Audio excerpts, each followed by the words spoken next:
going on that in terms of, policy procedure, what kinds of measures does our public safety department have in place to ensure, all of those alternative measures are exhausted before, a potential shooting or use of deadly force? Again, we teach de-escalation. So de-escalation, I know it's kind of and I was going to use the term buzzword. I don't really like that, but it's been discussed a lot lately. Mm-hmm. We had a training video that was probably from the mid 90s, and they talked about de-escalation. So that's not something new to law enforcement. And that's really just creating some time to give yourself some other alternatives, and also to give the person you're dealing with some time. Because sometimes just taking a step back will work, and we will do that when we have the time.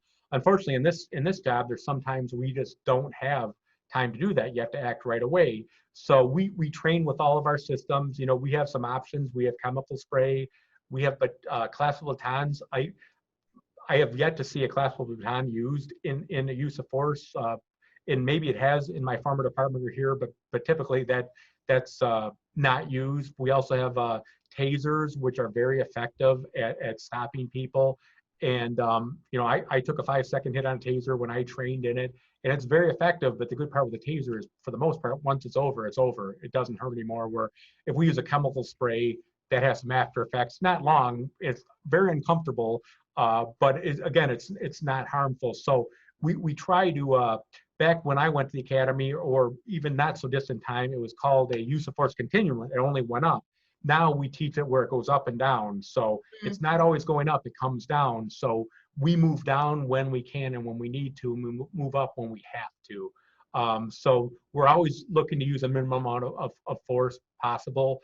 I had I've worked my former department where officers were ambushed, where you just don't have time to do anything other than react. But a lot of times you have the time, and that's what we try to teach. Good to know. And, just a couple more questions, not only from what I've seen, but, what we've seen in our community's been asking, is, are there measures in place, some of the larger national issues is, the whole aspect of a bad apple. And, if you don't report a bad apple, then, the whole lot are a bad apple.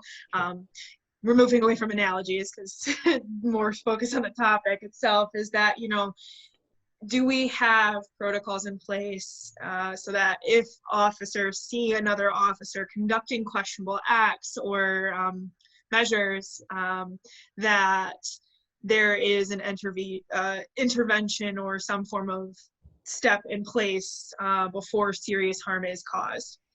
Sure. I think one of the biggest things we did here in Berkeley is prior to me coming here, there were times where there was no supervisor working. The senior public safety officer working was in charge, and I did not think that was first of all, risk management wise, that wasn't a good thing.